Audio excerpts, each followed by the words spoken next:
Bonjour à tous et bienvenue sur l'aéroport de Ouessant, situé sur une petite île à l'ouest de Brest pour une vingtaine de nautiques. Et on se retrouve ici pour ce premier challenge. Le principe est simple, vous commencez par télécharger le briefing de la mission situé en dessous de la vidéo. Et ensuite c'est à vous de décider, voir si vous préférez lire ce briefing dans son intégralité avant de mettre en route votre avion, ou alors si vous préférez le découvrir au fur et à mesure du déroulement du vol. Je vous mets à disposition sous la vidéo un autre fichier qui s'appelle challenge01.site. C'est un fichier qui vous permet de charger directement la situation du vol dans X-Plane avec l'ensemble des paramètres du jour. La localisation de l'avion, les conditions météo, les pannes éventuelles. Alors comme c'est un premier challenge, aujourd'hui il n'y a pas de panne, donc votre avion est censé fonctionner correctement. Pour ceux qui utilisent Flight Simulator 10 ou Prepared, le fichier n'est évidemment pas indispensable et c'est pour ça qu'au début du briefing je vous ai mis l'ensemble des informations qui vont bien de manière à ce que vous puissiez les paramétrer dans votre simulateur. Au début du briefing également, je vous mets ici la carte, le lien pour télécharger la carte, accéder à la carte VFR OACI de manière à ce que vous puissiez également vous repérer en fait sur cette carte là. Vous en aurez besoin pendant le vol. Donc je vous laisse y accéder par vous-même, l'imprimer si vous en avez besoin, adapter l'échelle comme vous le souhaitez. Si vous rencontrez des difficultés à réaliser ce premier challenge, je vous invite donc à revenir pour poursuivre le visionnage de cette vidéo, car je vais également réaliser la mission en vous la commentant au fur et à mesure. Maintenant l'objectif est évidemment que vous puissiez réaliser ce premier challenge par vous-même, donc je vous propose donc de mettre cette vidéo sur pause et de filer à vos avions. De mon côté, je vous souhaite un bon vol, je vais mettre en route et effectuer la mission en même temps que vous. A tout à l'heure. Alors, donc pour ce challenge numéro 1, on est bien à Ouessant, l'avion est stationné au parking, l'objet c'est un vol local pour entraînement IFR, j'ai ma météo. Donc ici la météo, si je la regarde, c'est un métard, alors en fait le métard il est bidon, puisqu'il n'y a pas de métard, je vérifierai, remarquez il y en a peut-être sur Ouessant d'ailleurs, mais peu importe, sinon il serait valide. Pour l'aéroport de Ouessant, la date j'ai mis le 23, je ne sais même pas combien on est, aujourd'hui peu importe, à 9h Z. C'est un métard auto, autrement dit, ce sont des capteurs qui enregistrent automatiquement en fait les paramètres météo qui suivent, donc ce n'est pas fait de manière humaine. Ici c'est le vent, donc les trois premiers chiffres la direction, et les deux derniers chiffres concernent la vitesse du vent. En clair, on a un vent nul. 5000 mètres de visibilité.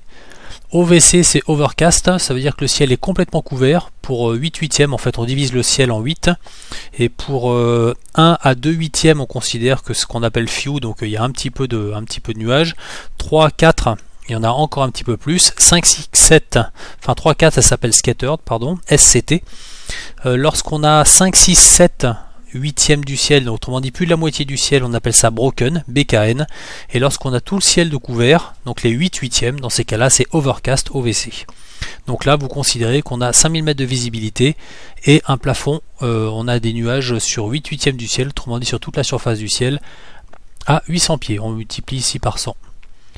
Ici 15 sur 10 ce sont les températures, 15 degrés pour la température, 10 degrés pour le point de rosée, et 1013 qui est le QNH, donc la pression au niveau de la mer. Le lien donc pour accéder à la carte VFR OACI, et lorsque vous cliquez dessus, vous arriverez, alors celle-ci c'est ma carte à moi que j'ai du coup customisée, j'ai bien laissé évidemment géoportail parce que c'est pas moi qui ai créé la carte, donc au moins qu'on puisse avoir les références. J'imagine que d'un point de vue légal on est censé le faire, il y a un copyright également. Voilà, donc j'ai pas bidouillé tout ça, j'ai juste fait une extraction si vous voulez écran de manière à pouvoir moi la noter comme j'en avais envie pour avoir toutes mes informations le long du vol. On revient ici. Et donc on va préparer notre avion. Donc l'idée c'est simple, on est sur un Cessna 172, donc c'est ce que j'ai pris ici. Vous auriez pu prendre un autre avion léger, peu importe. Pas de routing particulier, oui effectivement on va glandouiller un petit peu dans les airs au début en tout cas.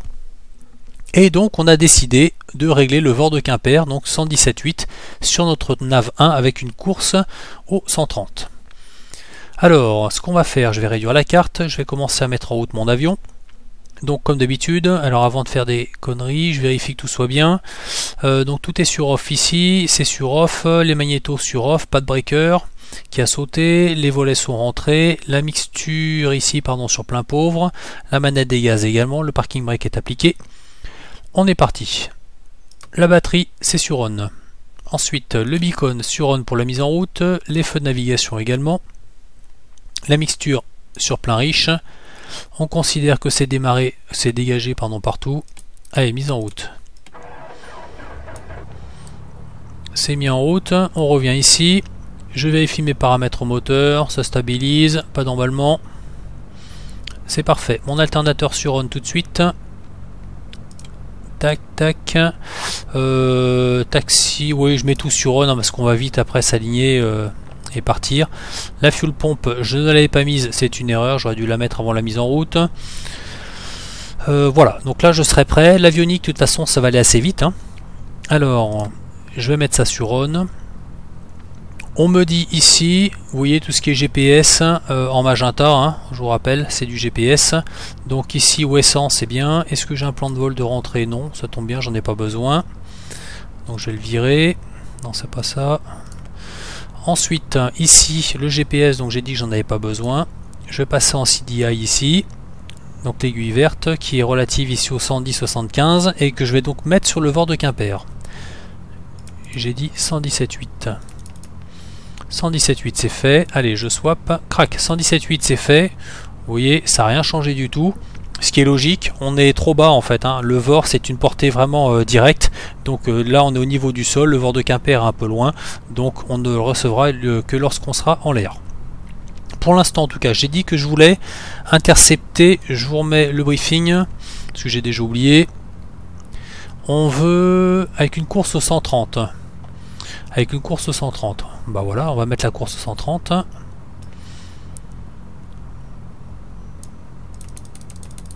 Voilà, c'est fait. Course au 130. Ensuite, la bonne habitude, je vous rappelle, c'est de mettre le cap toujours sur le cap de la piste. Le cap de la piste à Wesson, c'est 233. Voilà, c'est fait. 233. Après, l'altitude 2000 pieds, c'est parfait. L'altitude terrain 140 c'est pas déconnant du tout, c'est parfaitement cohérent. Et par contre le réglage, on est en 29,92 pouces de mercure, donc ça c'est bien pour les États-Unis. Ici on travaille alt unit en hectopascal, 1013 hectopascal, c'est vu. Il me reste quoi? Le vent, je vais me le mettre différemment ici, vous voyez, wind, je vais mettre option 2, comme ça j'ai directement le vent, même si j'ai mis l'état 0 d'ailleurs, j'ai envie de dire que c'est sans objet aujourd'hui, c'est par principe, j'aime bien l'afficher. On vérifie, nos moyens radio c'est fait 117.8, je vous rappelle que le VOR n'est pas encore identifié, on devrait avoir Québec, Papa Roméo, on est au sol, on ne le reçoit pas, c'est normal. La vitesse à 0 c'est normal, 233 c'est le cap de la piste, 176, un bon principe consiste à vérifier avec le compas secours, c'est vu également. 130, donc c'est la course que je me set ici sur mon VOR de Quimper, donc je l'ai préparé au 130. 2000 pieds c'est pour prendre l'altitude, l'altitude terrain est vérifiée, 1013 hectopascal c'est tout bon. Ici, paramètres GPS, je m'en tamponne complètement aujourd'hui. Par contre, vous voyez, pilote automatique, je n'ai rien du tout. Donc je vais mettre un cap. Je vous rappelle que le bon principe, hein, quand on ne sait pas trop quoi mettre, c'est on met le cap de la piste. Comme ça, s'il arrive une emmerde après le décollage, eh bien on n'a plus qu'à enclencher le PA, au moins pour pouvoir avoir une trajectoire directe. Ensuite, le Flight Director, c'est ce qu'on voit, les moustaches en magenta. Elles sont positionnées. Et le pitch, je vais mettre un pitch à monter, évidemment. On va se mettre... Voilà, parfait. Là, vous voyez, c'est 7,5, on a un peu plus de 8 degrés, 8-9 degrés. Ce sera très bien. On est bon partout. Ici, la carte, j'ai rien à paramétrer de particulier. Donc, à la rigueur, je m'en fous un peu. Alors, quand ça vous gêne d'être au-dessus de l'eau, parce qu'on voit pas trop les points, dans ces cas-là, ce que vous pouvez faire, vous voyez, topo. On met tout en noir. Donc, c'est très bien, parce que dans ces cas-là, on voit mieux, c'est contrasté. Sauf que là, on voit plus la patouille. C'est comme intéressant de savoir quand on est au-dessus de l'eau. Donc là, dans ce cas-là, je vais la laisser dans cette position là. On est bon partout, on a tout mis sur on pour gagner un peu de temps, hein. Surtout que ça m'évite d'oublier. Ici une bonne principe, on reste pas avec des options comme ça, je reviens sur back et encore sur back de manière à avoir mes paramètres par défaut. Allez, mon avion est paramétré, je relis juste mes consignes parce que j'ai déjà oublié. Donc ça, on décolle de la piste 23 et lorsqu'on passe 700 pieds en altitude, on vire par la gauche pour intercepter la radiale 310 de Quimper et voler donc en direction du VOR. Parfait. On libère le frein de parc.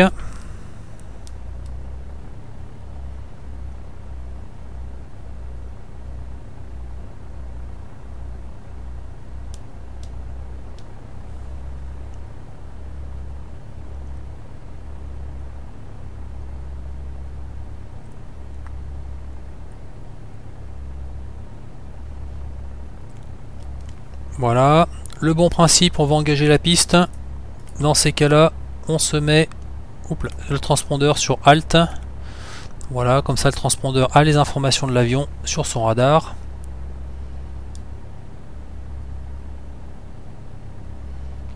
Voilà, j'ai l'impression que je roule dans l'herbe. Allez, c'est comme d'habitude, hein. Je suis désolé, je suis toujours aussi mauvais.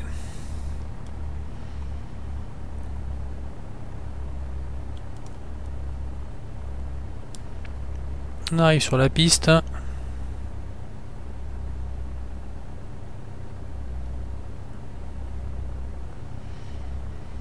Donc comme d'habitude, hein, on remonte la piste. J'aurais pu m'aligner directement depuis l'intersection avec le taxiway, mais c'est une question de principe. Vaut mieux avoir de la piste devant que de la piste derrière.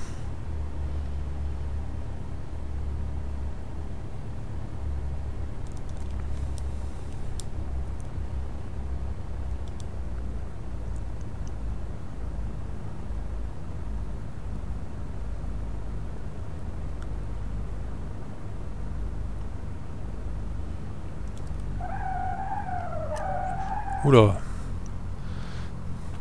Désolé. Voilà, allez, on s'aligne. On est prêt. L'alignement, le cap, c'est vérifié. On va se mettre un petit cran de volet. Et je vais faire, voilà, je suis aligné et je vais faire ce qu'on appelle un décollage sur frein. La longueur de piste, vous voyez, elle est quand même pas très longue. J'y suis venu justement... c'est l'été dernier, je crois, je suis venu en DA42, donc en bimoteur. Je vous assure que quand on arrive en finale, c'est un grand moment de solitude. Donc c'est pas très grand, ça fait un peu plus de 800 mètres. Il y a les arbres là en bout de piste, alors je sais plus comment c'est dans la réalité, s'il y en a. Mais c'est franchement pas long, donc dans ces cas-là, on est bien content d'avoir de la bande devant. Donc là, le décollage sur frein, c'est simple. Je garde les pieds sur les freins, j'applique la puissance, et lorsque la puissance est disponible, je relâche les freins. Voilà. Donc pied sur frein, j'applique la puissance, je la vérifie hein, sur le contour ici, la puissance est disponible, je relâche les freins.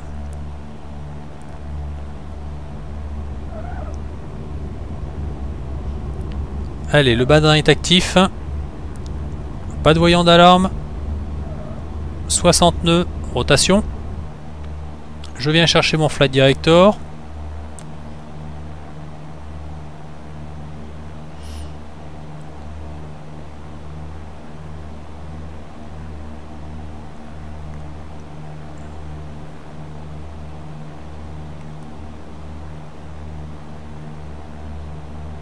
Parfait. Allez, je vais engager l'autopilot.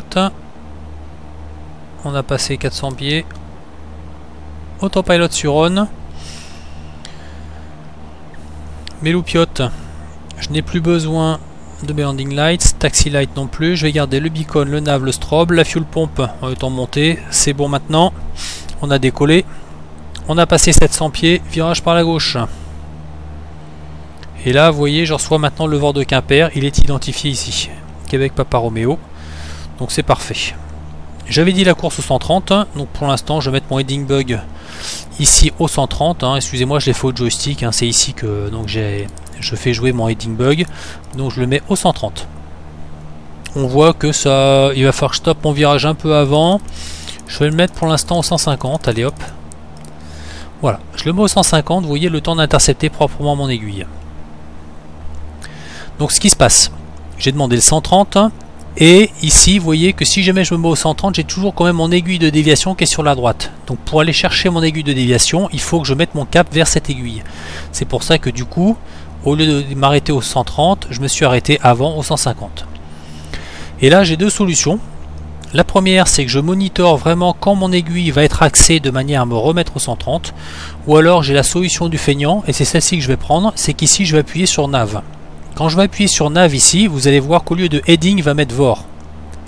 Crac.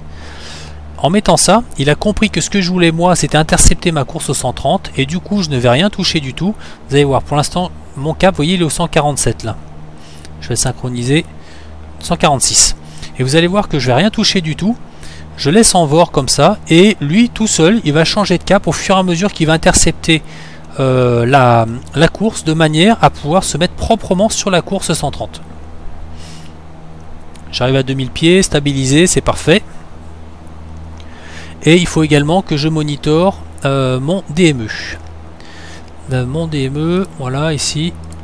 Voilà, donc ça c'est ma distance DME du VOR de Quimper, hein. Nav 1, on le voit bien, Nav 1. Je reviens ici. Vous voyez, mon aiguille elle est pratiquement axée, pratiquement, et regardez, j'étais au 146, là maintenant je suis au 144. Donc là, tranquillou, il est en train de revenir, et là je pense que le cap, enfin j'espère en tout cas, qui va nous faire virer par la gauche pour aller rechercher justement le cap 130.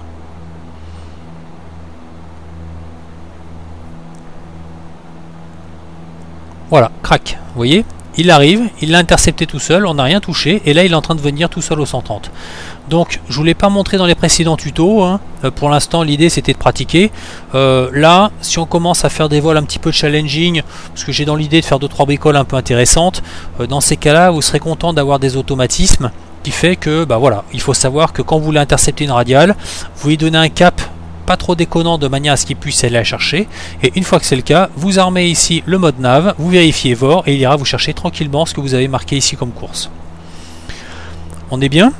Là on est, attendez, je reprends mon briefing quand même. Donc le plan de match, c'était passant 700 pieds, virage à gauche pour intercepter la radiale 310 et voler en direction du VOR. On monte à 2000 pieds, on stabilise la vitesse à 120 nœuds. Alors, donc pour la radiale 310, je vous rappelle que la radiale c'est donné par le queue de l'aiguille. Donc ici on est bien, nous, la course au 130 et à 180 degrés d'écart, ça me donne bien une radiale au 310. Donc si jamais je prends mon VOR ici, voilà, j'ai mon VOR de Quimper, ici c'est bien ma radiale 310, c'est celle qui part du VOR pour aller rejoindre mon avion. Et du coup, si je suis sur cette radiale en rapprochement, ça veut bien dire que je suis au cap 130, à la course 130. C'est bien vérifié, je suis à la course 130, donc le long de ma radiale 310. Et donc je dois venir là-dessus et jusqu'à arriver à 35 nautiques de mon VOR. Pour l'instant, je suis à 41, j'ai le temps. Donc l'idée, c'est d'attendre d'arriver à 35 pour ensuite virer à gauche au cap de mémoire, c'est 92. À 35 nautiques du VOR, on vire à gauche au cap 92. Parfait. Donc on est bien. Ce que je vais faire, c'est que je vais réduire un peu, voilà, la littérature. Je vais rester à ce que je dois monitorer pour vérifier mes phases de vol. Et on me demande d'être à 120 nœuds de true airspeed. Ma true airspeed, elle est ici. Et je suis à 112. Oui, vous savez pourquoi? C'est parce que j'ai oublié de rentrer mes volets. Voilà. Donc là, on va accélérer tranquillement. Et je vais adapter mon régime moteur. Voilà, vous voyez, je l'ai mis à 2500 tours. Je pense qu'on va pas être mal. La bonne habitude, je vous le rappelle, hein, jamais avoir un ending bug qui se promène comme ça. Je synchronise mon cap. Si jamais il m'arrive une merde avec mes modes justement que j'ai sélectés, au moins je sais que mon cap est bien, ce qui fait que j'ai plus qu'à garder l'autopilot ou à le réengager si besoin, et il va me chercher mon cap actuel.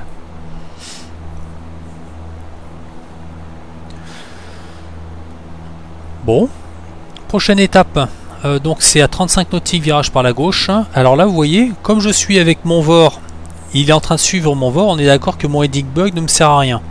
Donc ce que je peux faire, mais dans ces cas là c'est parce que je le décide, c'est que je vais modifier mon cap. Voilà, et je pourrais très bien le préparer, vous voyez, au 92. Ça ne change pas mon mode, encore une fois lui il est automatique. Il cherche la radiale de mon VOR, enfin la course, pardon, 130 que j'ai seté ici. Donc, quel que soit mon cap, de toute façon, il s'en tamponne. Lui, ce qui l'intéresse, c'est ça. Je prépare mon cap, ce qui fait que lorsque je vais arriver à 35 nautiques, j'ai juste un clic à faire sur Heading, et dans ces cas-là, il abandonnera le mode VOR pour aller chercher mon cap au 0,92.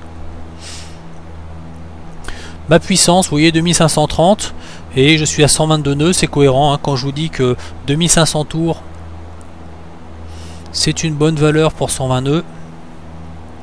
C'est pas trop déconnant.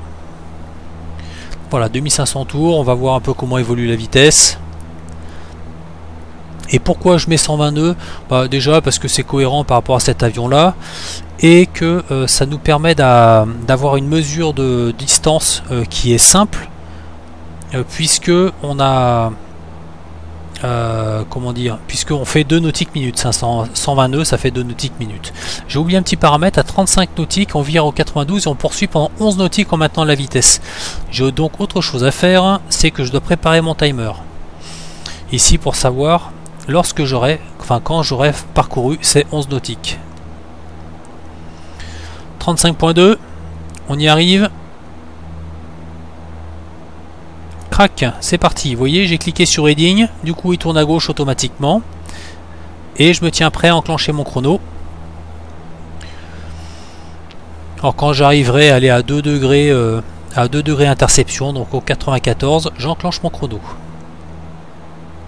Voilà. Et il est parti pour combien de temps? Eh bien là je suis bien à 120 nœuds, vous voyez 2500 tours, hein. 120 nœuds, 2 nautiques minutes, j'ai 11 nautiques à parcourir, hein. C'est ce qui est marqué ici, je poursuis au cap pendant 11 nautiques. 11 nautiques, je divise donc par 2, ça me fait 5 minutes 30. Donc là je continue au cap, vous voyez ici, hein, pendant 5 pendant 5 minutes 30.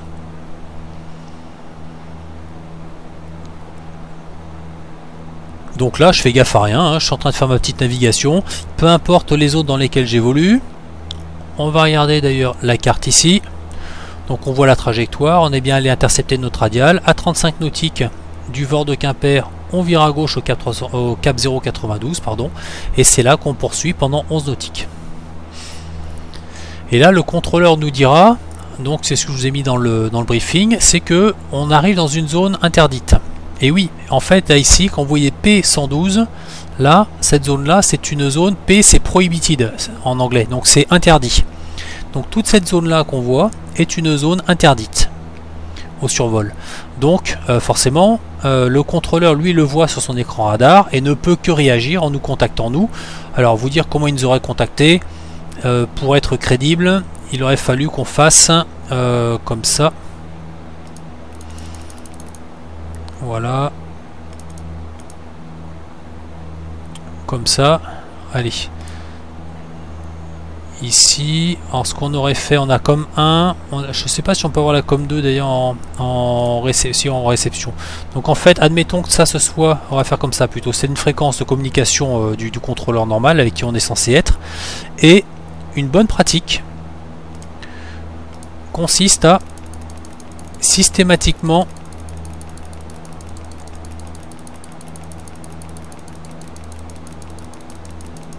c'est un peu long, hein.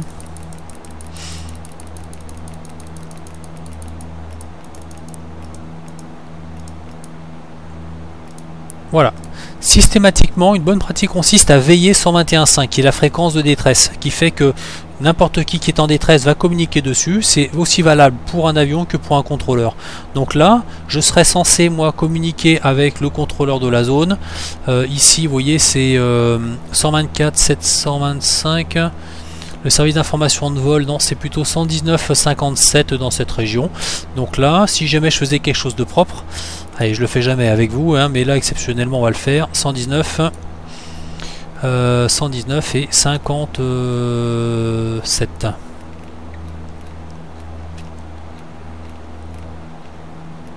Voilà. Là, vous voyez, je serai une configuration normale où je suis en train de phraser avec le contrôleur là, du SIV, service d'information de vol, d'Iroise, et en même temps, je veille la fréquence 121.5. Alors là, vous voyez, je suis sur COM1. Le COM1, il est bien actif avec le petit triangle, on le voit. Il est actif en réception ici. Il est actif également MIC, hein, pour le micro, donc en transmission également. Donc, je parle sur le COM1 et j'entends sur le COM1. Et sur la fréquence COM2, je n'ai qu'un triangle ici, autrement dit je ne parle pas sur COM2, mais par contre je phrase sur COM1. Donc j'écoute, j'ai les deux en écoute, et je ne communique que sur le COM1. Donc c'est ce qui se passe ici.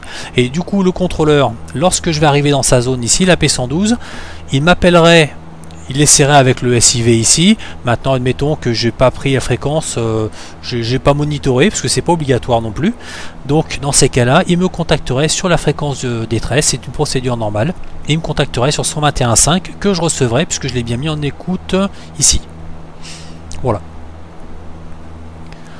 On arrive à 4 minutes, 121 nœuds. Bon c'est bien, hein, on va quand même pas chipoter non plus.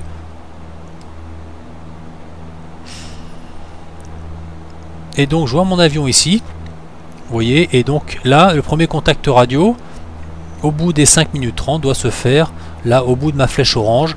Bah oui, c'est pas déconnant, hein, on va arriver effectivement dessus.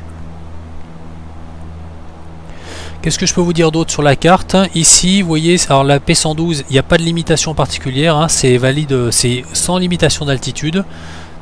Et ici, vous avez par exemple la R195. R, c'est une zone restreinte, donc qui fait que vous pouvez avoir des conditions de pénétration qui sont particulières. Ici, vous avez là par exemple la D18 Bravo. Donc là, c'est D, c'est pour danger, dangerous. Donc c'est une zone dangereuse qui peut être active ou pas d'ailleurs. Ça, vous le verrez dans les notam en les lisant. Donc Notice to Airmen, hein, c'est de l'information aéronautique qui permet justement de donner ces informations-là au pilote, de savoir si telle ou telle zone est active. Donc c'est pas forcément interdit non plus d'y aller. Par contre, celle-ci, la P112, ça c'est interdit. Allez, on va arriver à 5 minutes 30. Donc là, vous voyez, on arrive ici effectivement sur la pointe de la presqu'île de Crozon. Et là, il nous dit quoi déjà?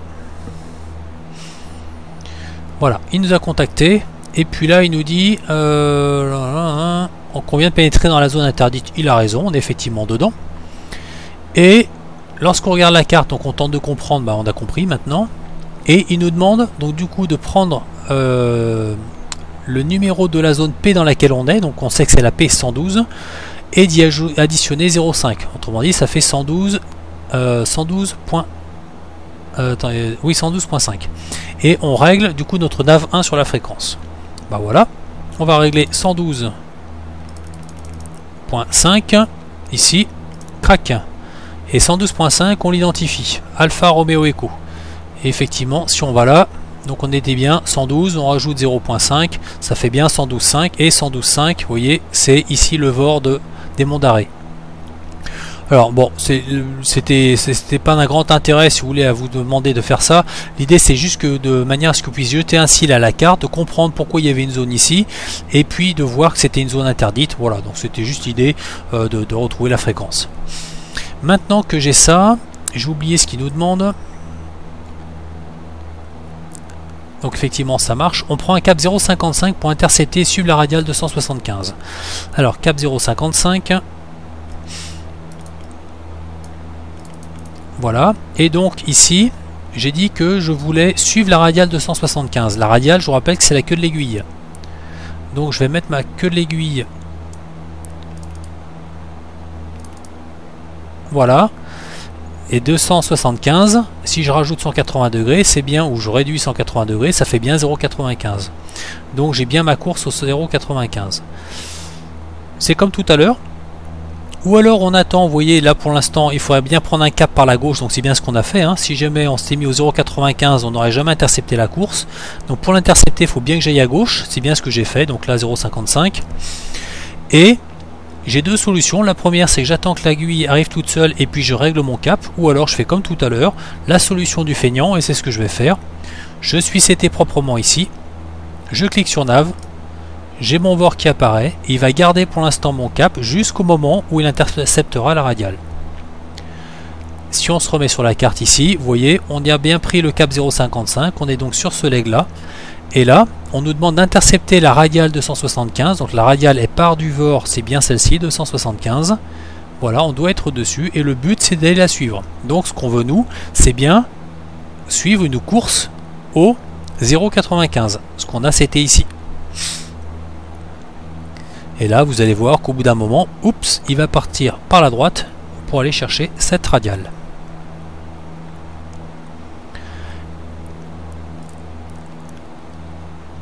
Et ensuite, qu'est-ce qu'il nous dit? Il nous dit de régler aussi Bravo Sierra Tango 114.7 sur le nav 2. Hop, vous voyez, ça y est, il est en virage, il a intercepté la radiale. J'ai rien fait du tout, il le fait beaucoup mieux que moi et comme ça, il va la suivre tout seul. 114.7 sur le nav 2. Et bien, c'est parti, je me mets sur le nav 2. 114.7, je l'active. Bravo Sierra Tango, effectivement, il l'a reconnu. Je vous rappelle le principe, un ending bug, hein, ça se promène pas. Je synchronise. Il va aller tout tranquillement au 0,95. Je le mets tout de suite 0,95. Et là, il m'a dit quoi? Il m'a dit de régler donc sur 114.7 sur le nav 2 et de monitorer la distance DME. Bah oui, sinon ça sert à rien. Donc là, ici, je ne l'ai pas. Il faut que j'aille chercher dans PFD ici, et là vous voyez j'ai le bearing 2 ici qui correspond à mon nav 2. mon nav 2 c'est Bravo Sierra Tango, il est identifié ici.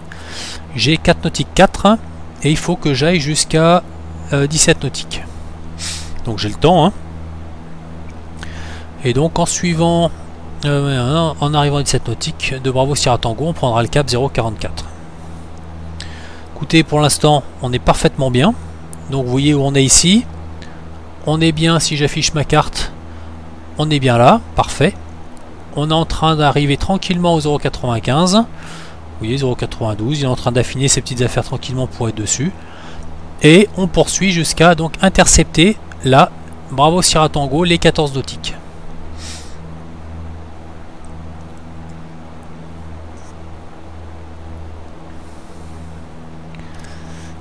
Alors, une petite information intéressante, vous voyez, ça, c'est une carte civile. Une carte civile, les VOR, ben, on les a comme ça, ils sont codifiés avec, vous voyez, on a une espèce de rose là, avec des différentes marques tous les 10 degrés. Et c'est marqué ici Quimper, hein, le VOR de Quimper, qu'on voit ici, qui est lui fréquence 117.8, avec un D ici qui nous indique également, qui nous donne une distance DME. Et oui, c'est pas con parce que quand on voit celui des monts d'arrêt par exemple, vous voyez, j'ai pas exactement la même symbologie. Celui-là il n'est pas entouré d'un carré, alors que celui-là est entouré d'un carré. Le carré c'est pour indiquer qu'il fait également fonction DME et qu'on aura une indication de distance. Ici, les monts d'arrêt, on n'a pas de rectangle et il ne donne pas, vous voyez, j'ai pas de petit d entre parenthèses comme je l'ai ici. Ça veut dire qu'ici je n'ai pas d'information de distance. Et effectivement, regardez, le nav 1, je n'ai pas d'information de distance fournie. Ici, j'ai Bravo Sierra Tango, bah c'est chelou parce que finalement on a l'impression que c'est un VOR aussi. Il nous dit qu'il y a un D devant et pourtant je n'ai pas la rose avec les caps. Alors pourquoi? C'est parce que c'est ce qu'on appelle un VOR TAC. C'est un VOR TAC pour TACAN, et ce qui fait que c'est un moyen qui était initialement pour les militaires et qu'il est toujours au niveau militaire, mais pour une seule information, c'est la radiale. Donc en fait tout ce qui est radial, on ne peut obtenir une radiale qu'à partir du moment où on est sur une activité militaire. Donc nous on n'a pas un avion militaire, on est sur un avion civil. Donc la seule information qui est disponible pour nous en tant que civil, c'est la fonction DME, donc la fonction de distance. C'est pour ça qu'on l'a réglé ici, donc 114.7 on a bien la fréquence.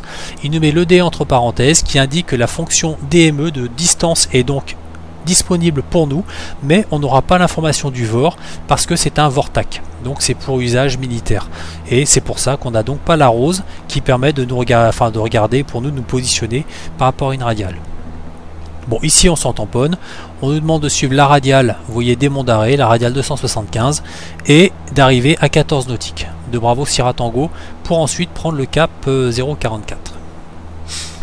Allez, regardons où on en est. La vitesse 121, hein, c'est pas mal, hein, on n'est pas là non plus pour faire de mal aux mouches, donc à un nœud près ça me dérange pas. Ouais, ici je vais essayer de réduire un petit poil, juste pour le principe. Voilà. Ensuite, le cap 0,95. Il est donc sur la course 0,95. Donc pour aller suivre la radiale, on est pile poil dessus. C'est tout bon. Et la distance ici, on ne l'a pas. Par contre, ici, on l'a. Donc on arrive à 10 nautiques. Ce qui fait qu'on doit être à peu près... de toute façon, on le voit ici. Hein. Donc on doit être à peu près, ouais, à peu près là. C'est parfait. Et donc on attend tranquillement d'arriver ici, au 14 nautiques de Bravo Sierra Tango, pour virer ensuite au 0,44. Le chrono, j'en ai plus besoin, donc par principe je le reset au cas où j'en ai besoin rapidement, au moins il est prêt. Et pour éviter de prendre trop d'informations sur l'écran, je l'enlève. Voilà. Il y a une chose que je peux anticiper, c'est que donc je vais devoir tourner au cap 0,44. Bah, comme là il suit toujours sa fonction VOR, j'ai envie de dire que je pourrais parfaitement maintenant mettre mon cap au 0,44. Voilà, comme ça je suis prêt. Vous voyez, c'est dans 5 nautiques. Je serai prêt à enclencher directement le mode heading. Alors dans la réalité, c'est pas comme ça réellement que je le ferai. Si vous voulez, j'attendrai un petit peu. Je garderai ici mon heading synchronisé et c'est au dernier moment, si vous voulez, ou pratiquement, que je le ferai. Encore une fois, pourquoi? Pour la même raison, c'est que si jamais j'avais besoin, ou je suis dans une phase un petit peu dégradée, dans ces cas-là, je garderai mon heading, je me mettrai sans doute dessus ici en cliquant sur heading, et puis après je commencerai à traiter un peu ce qui se passe. Là ici, c'est pour vous montrer que c'est toujours bien d'avoir un coup d'avance et regarder un petit peu ce qu'on est censé faire. Donc voilà, je sais que ma prochaine étape, c'est justement ce cap au 0,44. Donc je l'anticipe, je suis prêt. Et comme ça, je sais qu'à un clic près, je serai dedans. Est-ce que je peux vous montrer autre chose sur la carte? En fait, il y a plein de choses, hein, donc il faut aller regarder tranquillement. Ici, donc on est ici, il n'y a pas grand chose à signaler de particulier. Non, écoutez, il n'y a pas grand chose là.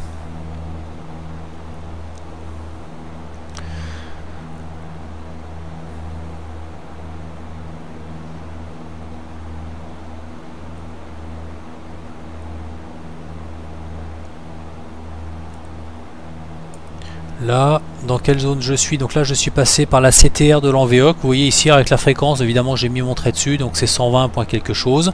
Et c'est eux que je suis censé contacter jusqu'à 2500 pieds. Ils vont du sol jusqu'à 2500 pieds. Après, on arrive dans ce secteur-là, qui lui, vous voyez, c'est le secteur de Morlaix. Alors la fréquence, elle doit être un peu plus par en haut, je sais pas trop où. Mais je contacterai dans ces cas-là ici, je serai censé être en contact avec Morlaix. Et après je dépasse un poil ici, ce qui fait qu'après je serai plus dans la TMA d'Iroise, donc ce sont des espaces aériens, hein. Et là je devrais contacter à ce moment là 122.4, mais vous voyez que c'est uniquement à partir de 2500 pieds, donc c'est même pas eux que je devrais contacter finalement. Je ne suis pas dans leur espace aérien. Alors attendez, là on va arrêter, on arrive à 16 nautiques, je suis à 1 nautique de virée. Et donc je vais prendre le cap 0,44 jusqu'à intercepter la radiale 312 des monts d'arrêt. Je vérifie quand même. Hein. On suit un cap 0,44, maintenez ce cap 0,44 jusqu'à intercepter la radiale 312 du VOR. Une fois la radiale 312 interceptée, tournez à gauche au 320. Parfait. Allez, 16 nautique 7, on va être précis.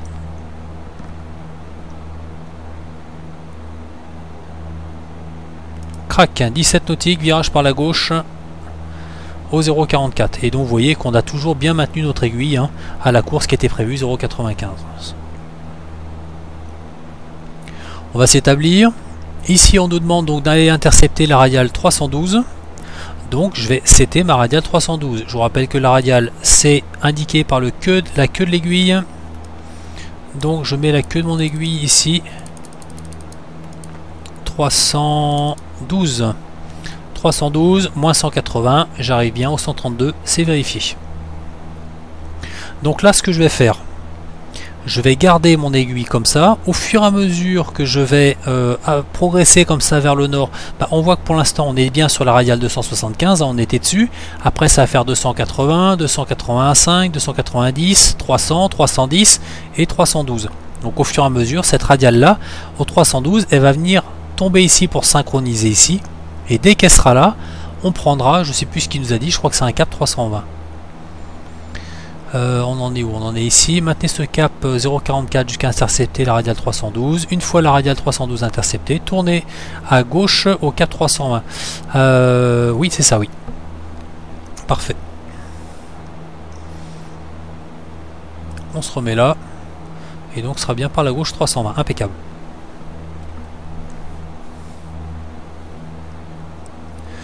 Alors combien de temps on va mettre? Vous voyez, si vous voulez faire un petit exercice. Alors ça, je vous montrerai après comment on fait un exercice vraiment comme ça de manière précise. Ici, vous voyez, ça fait 11 nautiques et il nous fallait 5 minutes 30 pour le parcourir. Ici, on doit avoir allez, 8 nautiques à peu près, ça fait à peu près 4 minutes pour le parcourir. Grosso modo, quoi. On a 4 minutes, ouais, 4 minutes, quoi. Donc ça fait 1 minute qu'on a tourné au cap. A priori, dans 3 minutes, on va arriver sur la radiale.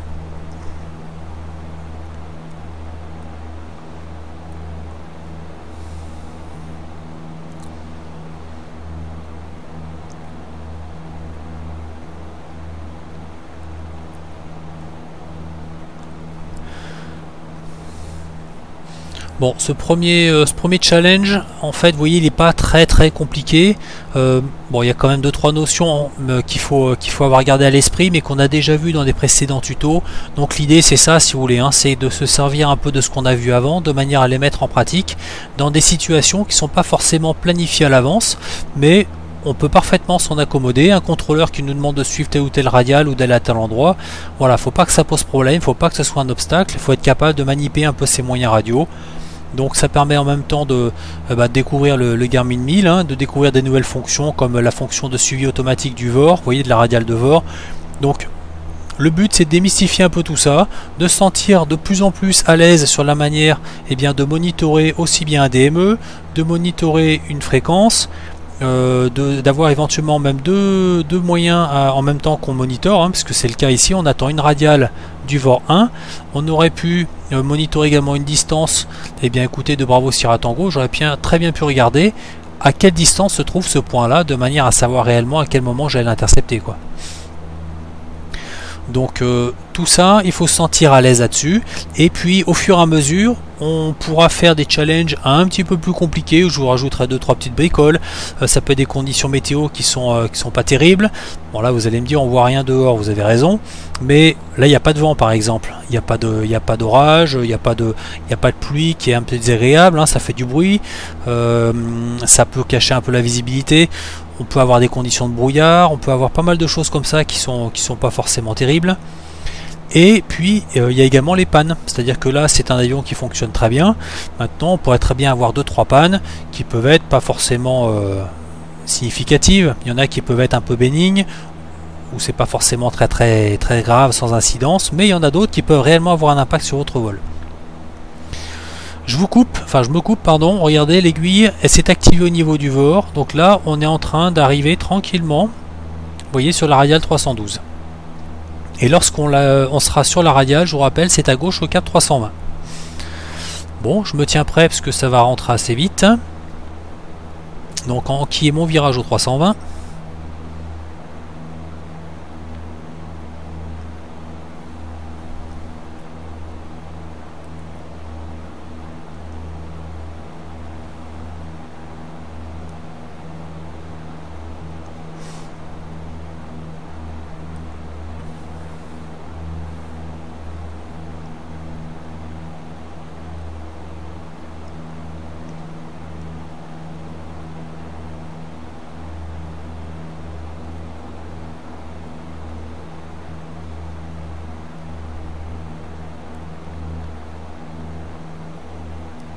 Voilà, on est dessus, par la gauche, 320.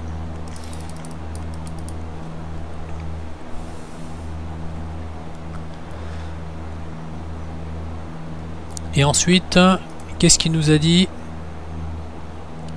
Une fois la radiale 312 au 320, par ailleurs préparez dès maintenant stand-by la fréquence ILS 108.5. D'accord. Bon, là on s'établit un cap, donc le VOR maintenant on s'en tamponne, effectivement on va revenir sur le nav 1 et on a dit 108.5. Voilà, c'est fait. Crac. Là il a bien identifié quelque chose, 108.5, c'est déjà bon signe, et il nous a dit quoi? Vous préparez 108.5 en stand-by, le rappel une fois établi au 320, on est établi au 320, donc on le rappelle, et il nous dit donc qu'il a plus besoin, on n'a plus besoin du VOR, et qu'on veille l'ILS en réglant la course au 255. Et bien c'est parti, on va régler la course au 255. Voilà, c'est fait. Le VOR 2 avec la distance de Bravo Sierra Tango, j'en ai plus besoin, donc c'est toujours pareil, par principe, je fais le ménage, si j'ai plus besoin, je vire. Et là, donc là, je suis sur une fréquence ILS, effectivement, à 10 nautiques 5. Et là, si je regarde ma carte, c'est pas évident de comprendre, hein, parce que finalement, je suis sur ce cap-là. Bon, là, on voit maintenant qu'on va intercepter à gauche, mais regardez, on voit qu'effectivement, il y a un aéroport ici. Bon, en l'occurrence, Landivisio, mais je n'ai aucune fréquence, j'ai rien du tout. Et si vous regardez vos cartes, vous ne trouverez rien non plus. Sur le site du SIA, vous ne le trouverez pas. Pourquoi? Parce que c'est un terrain militaire et toutes les fréquences des terrains militaires ne sont pas forcément justement, elles ne sont pas publiées dans la doc civile. Donc il faut aller sur un site particulier qui s'appelle la DIRCAM, sur lequel vous allez pouvoir extraire ces cartes là et regarder un peu où se trouvent les fréquences. Donc j'ai volontairement choisi ce terrain là. En emergency, si jamais vous étiez obligé de vous dérouter dessus, ça pourrait être une possibilité. Maintenant, bon, ça ne se passera pas tout seul, hein. mais c'est une possibilité et les cartes dans ces cas-là ne sont pas publiées.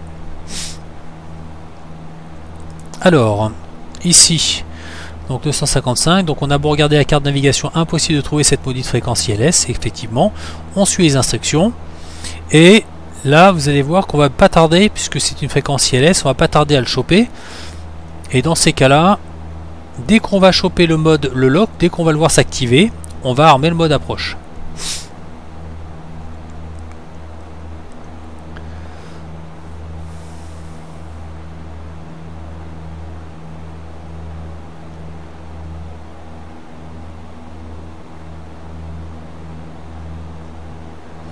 Donc l'idée, vous voyez, de le faire l'arrivée sur cet aéroport-là, c'était volontaire, hein.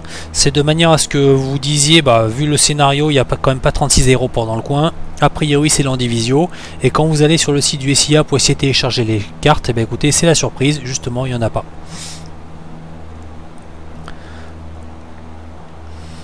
D'ailleurs, j'ai pas mis la carte de l'Andivisio, j'aurais pu la mettre. Vous savez quoi, je vais la mettre dans le lien sous la vidéo, je vais la rajouter à ce briefing là, donc vous l'aurez en dessous. Je vous ai mis également la carte comme ça, et je vais vous rajouter également l'approche de l'Andivisio, de manière à ce que vous voyez à quoi elle ressemble.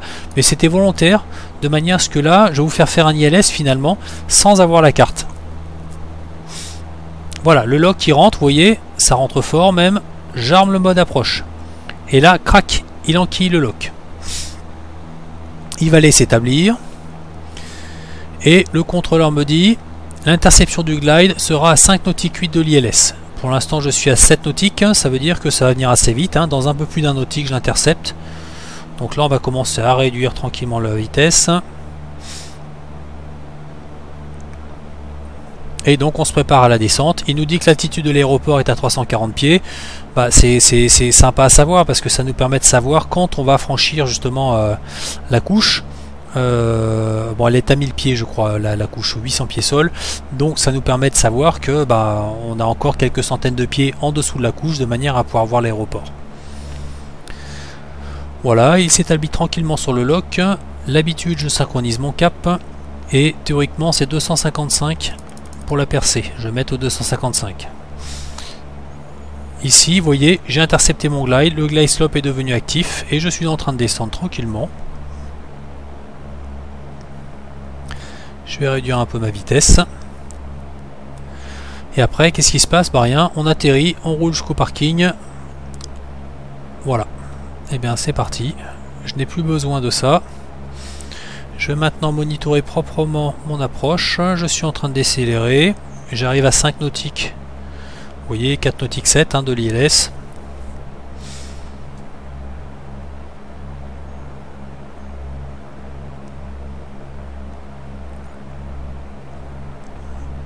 Et je suis parfaitement sur mon lock, sur mon glide. En cas de remise de gaz, toujours important hein, ici de mettre une altitude. Je vous rappelle que quand vous suivez un glide, ici, on se tamponne complètement. Vous voyez l'altitude, là je vais la mettre à 1300 pieds, donc on n'y est pas encore, on va y arriver. Il ne va pas stopper à 1300 pieds. Le glide, il passe au travers justement de cette altitude-là. Il l'ignore complètement lui. Hein. Il n'y a que quand vous êtes par exemple en vertical speed, où dans ces cas-là, lui s'arrêtera à l'altitude que vous avez managé ici. Maintenant ici, vous voyez, il est passé au travers. Donc nous, ce qu'on va faire ici, on va la remettre en cas de remise de gaz, on remontera à 2000 pieds. L'altitude à laquelle on était. On est prêt. Sens nœuds. Allez, on va réduire un poil. De manière à commencer à sortir les volets, le train. Non, il n'y a pas de train sur cet avion, enfin il est fixe.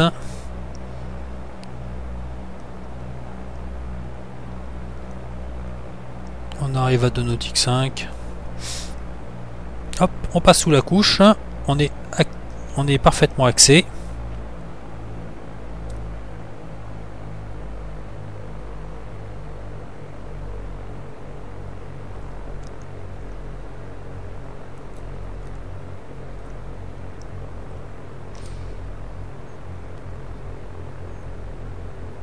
Un cran de volet, un deuxième cran de volet, et puis on va aller chercher, ouais, aller vers 65-70 nœuds, allez c'est pas mal 70 nœuds.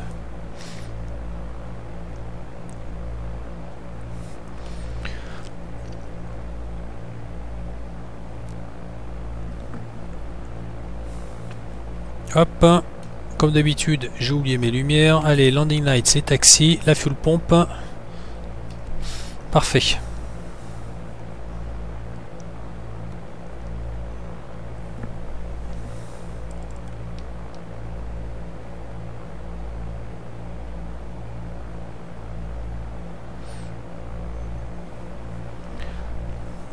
Bon allez, on est bien axé. Je vais désengager le pilote automatique et terminer ça en manuel. Donc c'est là généralement que ça se passe moins bien, hein.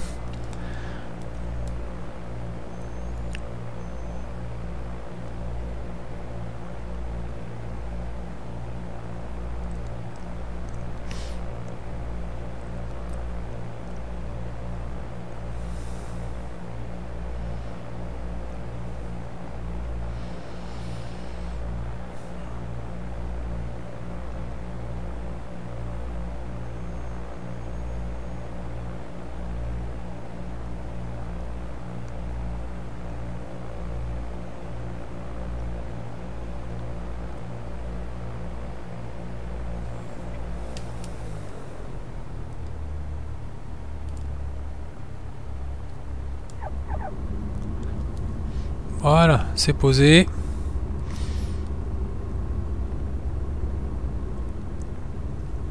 On va dégager par la prochaine.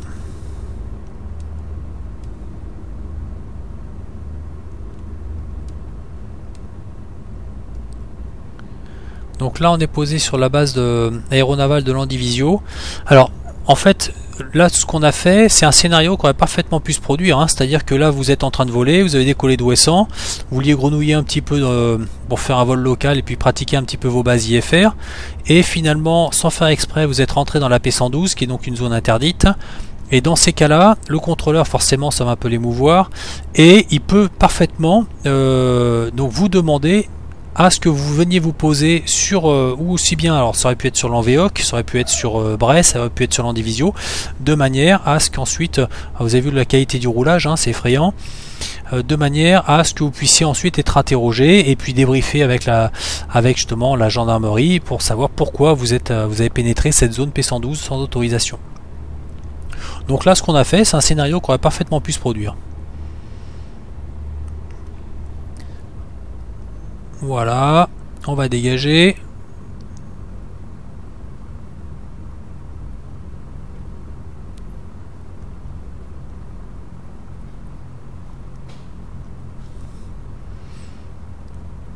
Impeccable.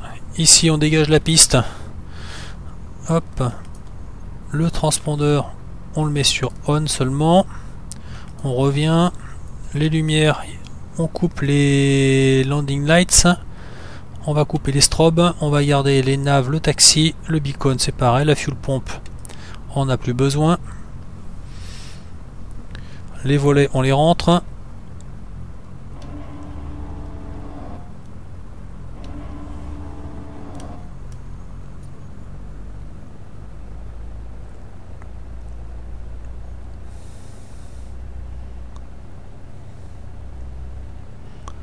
On a des jolis chasseurs devant. Bon, je suis pas sûr que ce soit un modèle aéronaval. Enfin, en tout cas, pas française.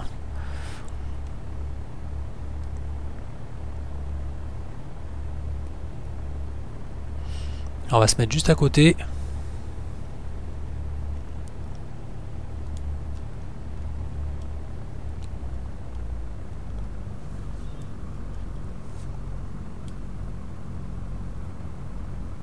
Voilà, allez, on s'arrête là. Parking brake est appliqué. Ensuite, les volets donc sont bien rentrés, parfait. Les landing lights, non pardon, le beacon, on va pouvoir couper. Le taxi, les feux de nav, l'avionique, l'alternateur, on coupe également. On est bien partout. Allez, crac, les magnétos. Voilà, c'est coupé et la batterie. Bon, et bien écoutez, qu'est-ce qui s'est passé? Si on reprend donc notre vol ici, on retrouve bien. Alors attendez, on va faire ça. On va faire ça. Voilà. Donc on était prévu.